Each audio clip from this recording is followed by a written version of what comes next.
ক্ষুদ্র কুটির শিল্পের সম্ভাবনা কীরকম? একটা প্রশ্ন দেওয়া হলো, এর মধ্যে তোমাদেরকে নাম্বার দিতে হবে।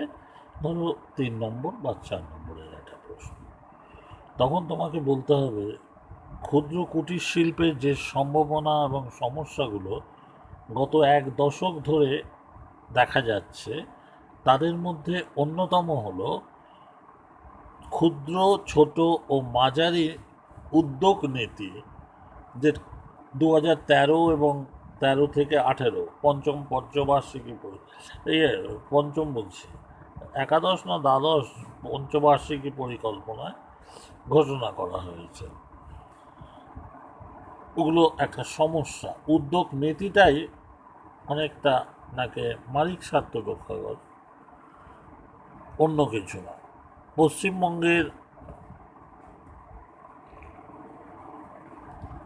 দ্বিতীয় ক্ষেত্রে বলবো, এই শিল্পগুলিকে ব্যাংক ঋণদানের ক্ষেত্রে অর্থ দিতে সমর্থ হয় এবং সেক্ষেত্রে পশ্চিমবঙ্গের এই শিল্পগুলো এখান থেকে ঋণ নিয়ে IDBI, ইন্ডাস্ট্রিয়াল ব্যাংক লিমিটেড, তারপর অন্যান্য ছোটোখাটো ব্যাংকগুলো আছে, গ্রামীণ ব্যাংক থেকে ঋণ নিয়ে তাদের সামর্থ্যের ওপর এই শিল্পের সম্ভাবনা জিয়ে রাখতে পারে, অর্থাৎ ভবিষ্যতে আরও সমৃদ্ধ লাভ করবে বলে বাড়িয়ে রাখতে পারে। রাজ্য জুড়ে 16টি সাধারণ সুযোগ সুবিধা কেন্দ্র, যেমন ফ্যাসিলিটি সেন্টার, যুগ্ম ফ্যাসিলিটি সেন্টার, অর্থাৎ যেটাকে আমরা বলে থাকি যে ডুয়েল, তা সেখানে আমরা 17টা গোষ্ঠী বা মাস্টার স্থাপন। আবার যদি বলো বিভিন্ন হস্তশিল্পের সাথে সংযুক্ত কারিগরদের শিল্পের সামগ্রিক উন্নয়নের জন্য ইউনেস্কো সহায়তায় উন্নত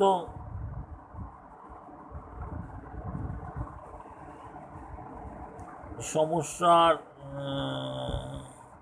হস্তশিল্পের সাথে যুক্ত কারিগরদের কথা বলবো, সমস্যা নয়, কারিগরদের কথা, হস্তশিল্পের সঙ্গে যুক্ত কারিগর এবং শিল্পের সামগ্রিক উন্নয়নের জন্য United Nations of education and social যেটা রয়েছে অর্গানাইজেশনসের সহায়তায় গ্রামীণ হস্তশিল্পের কেন্দ্র বা রুরাল ক্রাফট হাব,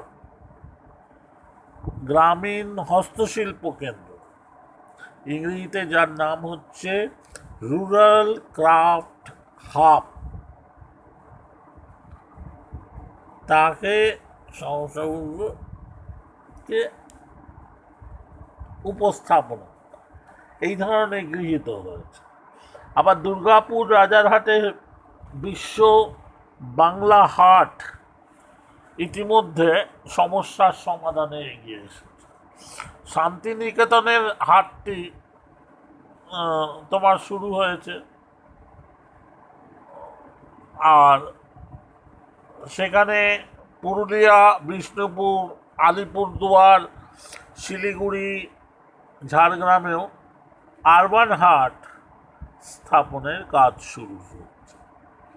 বাংলার সকল হস্তশিল্প, তাঁত, কুটির ভৌগোলিক অবস্থান ছাড়া হয় নির্দেশ করে দেব। তা সেখানে বলা হচ্ছে যে হস্তচালিত তাঁত, কারুশিল্প, ভৌগোলিক অবস্থান নির্দেশিত পণ্য গভর্নমেন্ট অফ ইন্ডিয়ার ছাপসহ, যেমন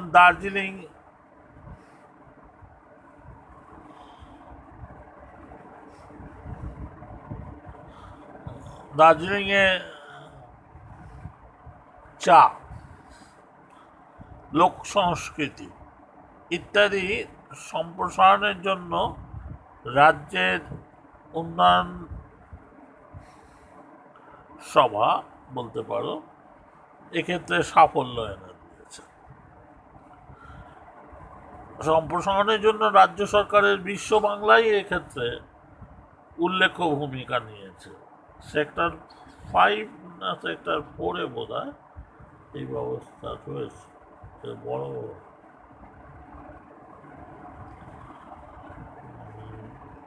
আবার বিশ্ব বাংলা ব্যাচ এর পাশাপাশি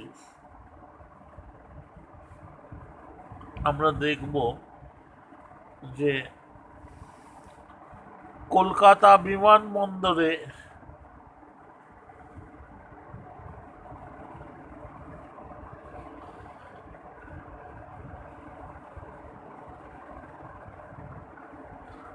এইভাবে তোমার পশ্চিমবঙ্গের ক্ষুদ্র কুটির শিল্পের সম্ভাবনাকে আমরা তুলে ধরতে পারি।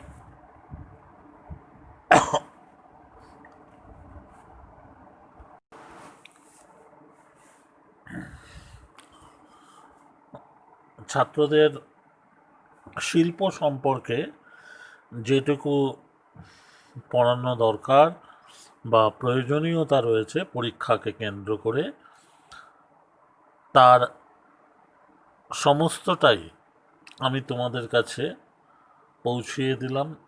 এই অবস্থায় আমি পরবর্তী একটা অংশ এখন শুরু করব। পরবর্তী ইউনিটটার নাম ম্যাপ অ্যান্ড স্কেল, যার বাংলা মানে হচ্ছে মানচিত্র ও স্কেল। আমি মানচিত্র সম্পর্কে একটা ধারণা তোমাদের কাছে রাখছি।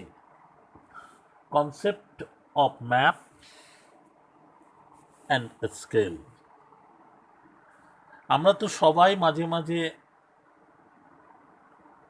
ছোট বড় মাঝারি, তারপর পরিষ্কার অপরিষ্কার ভাবে ছবি এঁকে থাকি। তা সেই ছবিতে ছোটবেলায় একটা দূরের পাহাড় এঁকে ফেলেছি, পাহাড়ের ওপরে সূর্যকে রেখেছি, নিচের দিকে একটু ওপরের দিকে এবং নিচের দিকে নীল আকাশ এঁকে দিয়েছি, নীল রঙের জলাশয় বা নদী এইরকম অবস্থাকে পাহাড়ের নিচে এঁকেছি, বা পাহাড়ের গা বরাবর নিচের দিকে নামিয়ে এনেছি। দূরে পাহাড় থেকে কিছুটা দূরে একটা সবুজ রঙের ক্ষেত তৈরি করেছি, আবার একটা গাঢ় সবুজ দিয়ে বনভূমির সেই উদ্ভিদ, বৃক্ষ, তৃণ এবং গুল্মকে উপস্থাপনা করেছি।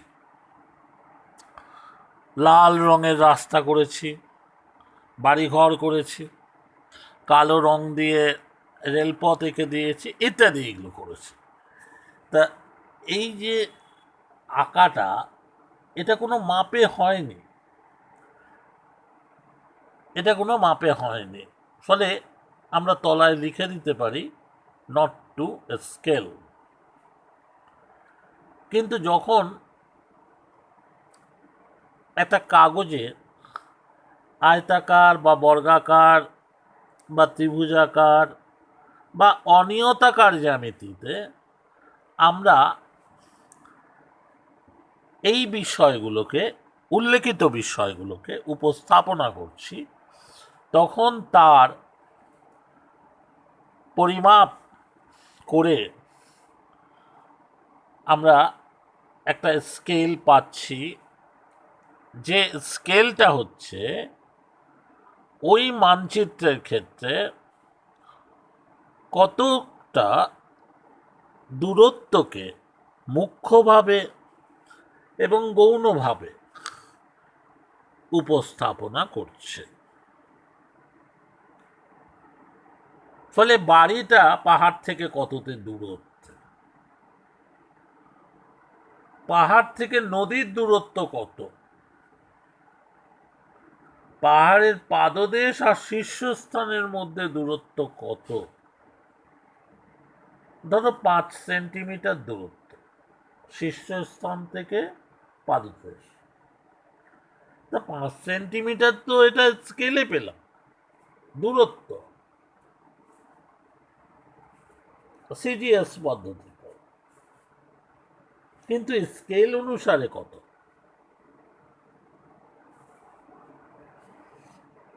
সেখানে স্কেলে বলা আছে 1 সেন্টিমিটারে 200 কিলোমিটার। তাহলে 5 সেন্টিমিটার দূরত্ব পেয়েছি।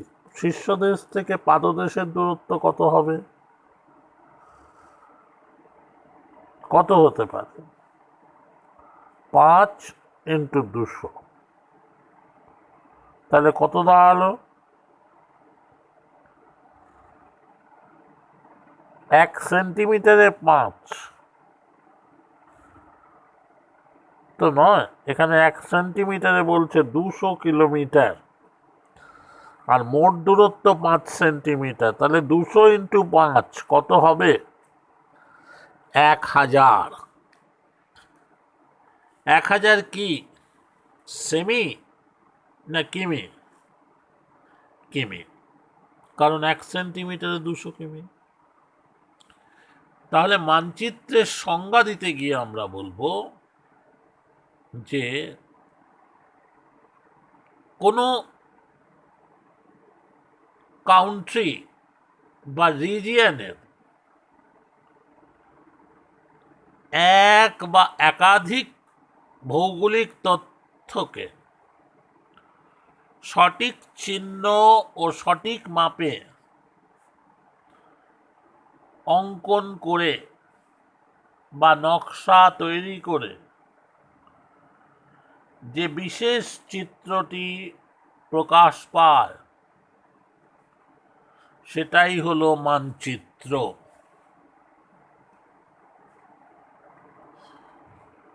কারণ তার একটা মান আছে, আর অঙ্কিত বিষয়টা চিত্রের সাহায্যে উপস্থাপনা। তাহলে মান প্লাস চিত্র, উপস্থাপনায় মানচিত্র। মান বা তথ্যের ভিত্তিতে চিত্র হচ্ছে তথ্য, আর মান হচ্ছে কতটা, কোন অবস্থানে, কতটা দূরত্বে, কোন দিকে। ফলে এই যে বিশেষ ধরনের সংজ্ঞা বা ডেফিনেশন, তাকেই আমরা মানচিত্র বলছি। ইংরেজিতে আমরা একে বলি অ্যাটলাস। ল্যাটিন শব্দ মাপা, MAPPA কথাটা থেকে ম্যাপকে বাংলায় আমরা মানচিত্র বলে ফেলেছি। একটা বিশেষ বিষয় কি জানো? মানচিত্রে সমগ্র পৃথিবী বা তার কোনো অংশের প্রাকৃতিক সামাজিক বিষয়গুলোকে তুলে ধরা হয়। স্যার, কি কি প্রাকৃতিক বিষয়? ভূপ্রকৃতি, নদ নদী, জলবায়ুর উষ্ণতা, বৃষ্টিপাত, আর্দ্রতা, বায়ু প্রবাহের দিক, মেঘের উচ্চতা, অবস্থান, চারিত্রিক বৈশিষ্ট্য, জলাশয়, মৃত্তিকা, স্বাভাবিক উদ্ভিদ, সব প্রাকৃতিক অংশকে উপস্থাপনা করে দেখে।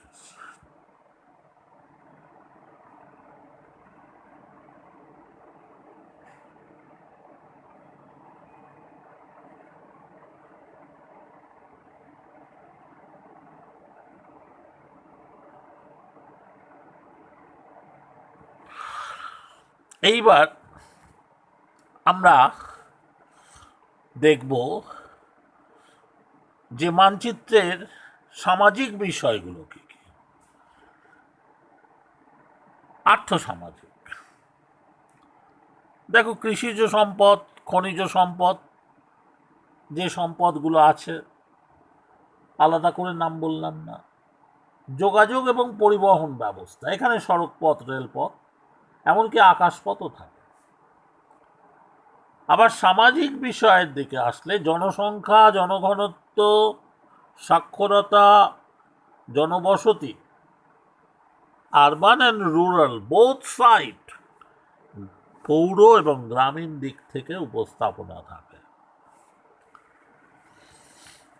এবার বলতে পারো যে চিত্রে এই তথ্যগুলো তো দেখানো হলো, তাহলে এদের মধ্যে স্কেলের সম্পর্কটা কি?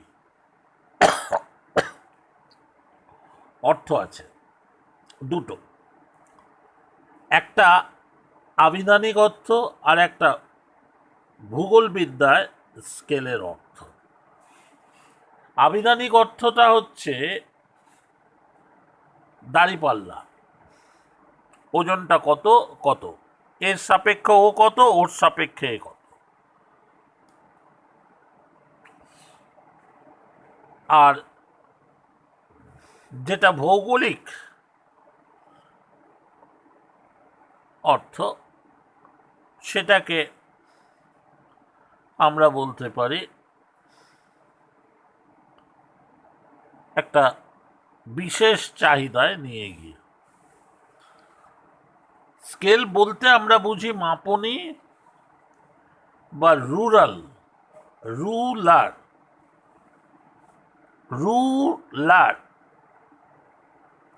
মাপনী বা রুলার, RULAR, যেমন জ্যামিতিক বাক্সের যে ইঞ্চি মাপের স্কেল বা রুলার থাকে, সেটাই হলো আমাদের কাছে মাপনীর যন্ত্র, ইনস্ট্রুমেন্ট অফ মেজারমেন্ট। সেটা হচ্ছে লাইনিয়ার হোক আর ভার্টিক্যাল হোক আর হরাইজন্টালি হোক, it can be used by scale or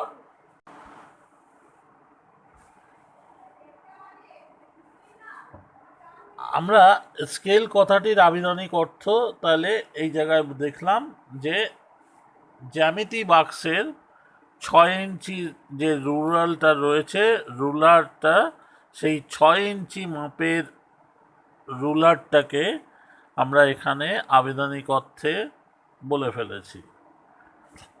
আর এরপরে আমরা ভূগোলবিদ্যায় স্কেলের অর্থ হচ্ছে যে কোনো দুটি স্থানের প্রকৃত দূরত্বের ওপর মানচিত্রে ওই দুটি স্থানের দূরত্বের অনুপাত, এটাই হলো ভৌগোলিক স্কেল। কি বললাম? যে কোনো জায়গায় ভূপৃষ্ঠে দুটি স্থানের মধ্যে যে দূরত্ব, আর তুমি যেটা মানচিত্রে দেখাচ্ছ ওই দুটো দূরত্বের কোনটা প্রকৃত দূরত্ব, যেটা প্রকৃতিতে যেটা ভূপৃষ্ঠে রয়েছে ওটা প্রকৃত দূরত্ব, আর কোনটা আপেক্ষিক দূরত্ব, সেটা হচ্ছে মানচিত্রে যেটা রয়েছে, যে দুটো স্থান দেখানো হয়েছে সেটা তো ধরো 10 কিলোমিটার, 10 কিলোমিটার তো আর তুমি খাতায় দেখাতে পারবে না, তাহলে তো প্রচুর মানে জায়গা জুড়ে কাগজ দরকার, সেটা সম্ভব নয়। এবার তুমি সেখানে দেখালে 1 কিলোমিটারে 1 সেন্টিমিটারে 500 কিলোমিটার, ঠিক আছে, তুমি 10 কিলোমিটারের জায়গাটাকে কত কত সেন্টিমিটারে দেখাবে? 1 সেন্টিমিটারে 500 কিলোমিটার, তাহলে 10 কিলোমিটার আছে, তাহলে কত আসছে? 2 সেন্টিমিটারে কত আসছে? 100 কিলোমিটার। 3 সেন্টিমিটারে কত আসছে? 1000 থেকে 1500 কিলোমিটার, ওটা 500, 1000, 1500, 2000, 2,500,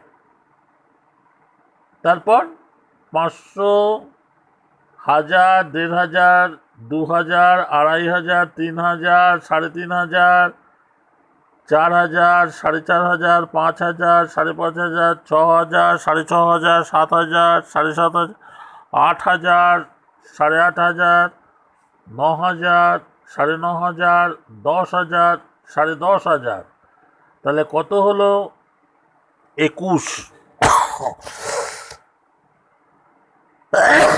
20,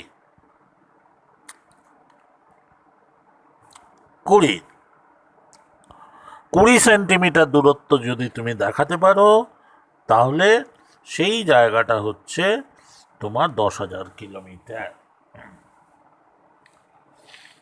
আরো ছোট করে বলি, একটা নদীর দূরত্ব ধরো 30 কিলোমিটার।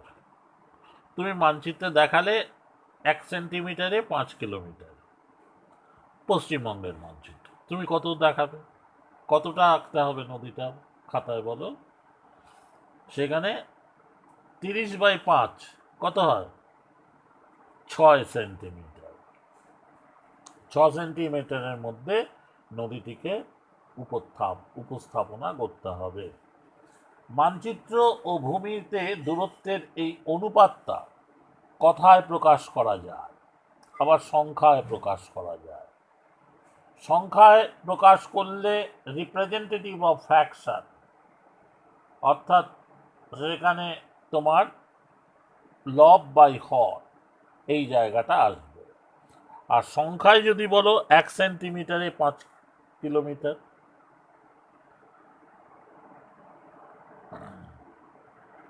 স্কেলের যে সংজ্ঞা আমরা এখানে পেলাম, যে মানচিত্রে যে কোনো দুটি স্থানের মধ্যে দূরত্ব এবং ভূপৃষ্ঠে দুটি স্থানের মধ্যে প্রকৃত দূরত্বের অনুপাতকে স্কেল বলা হয়।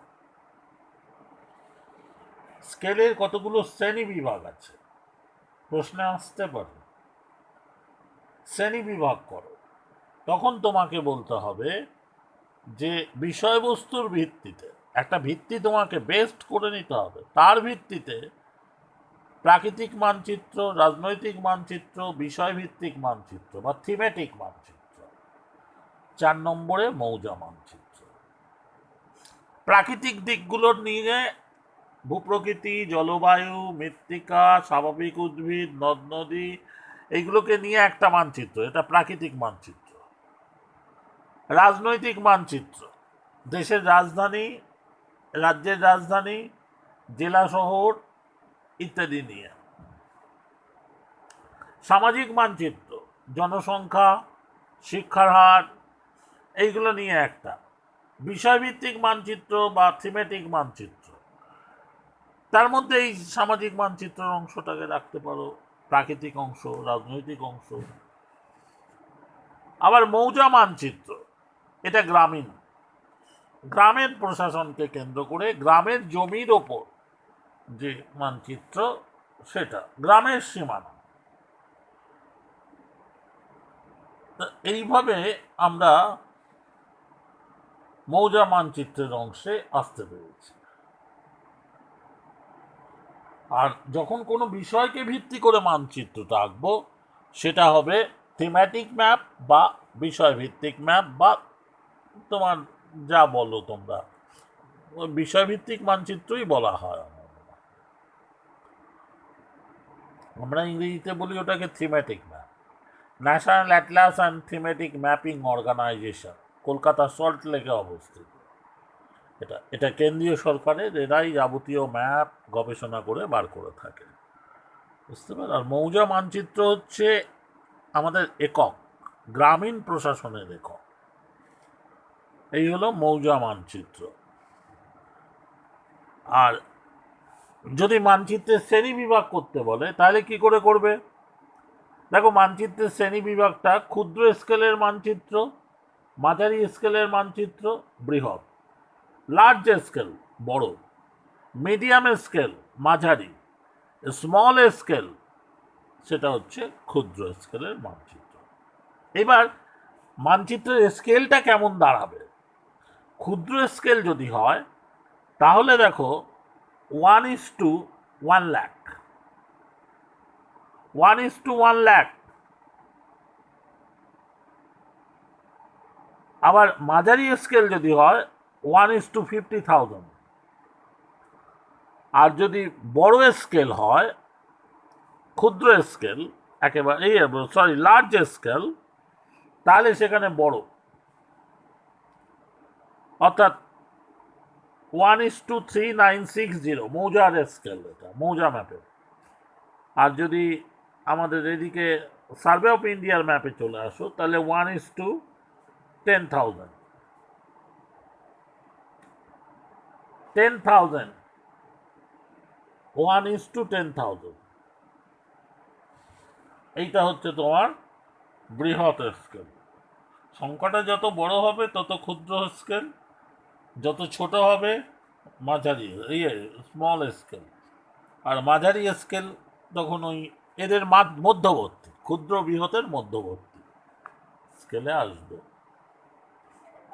এই হচ্ছে আমাদের অংশ।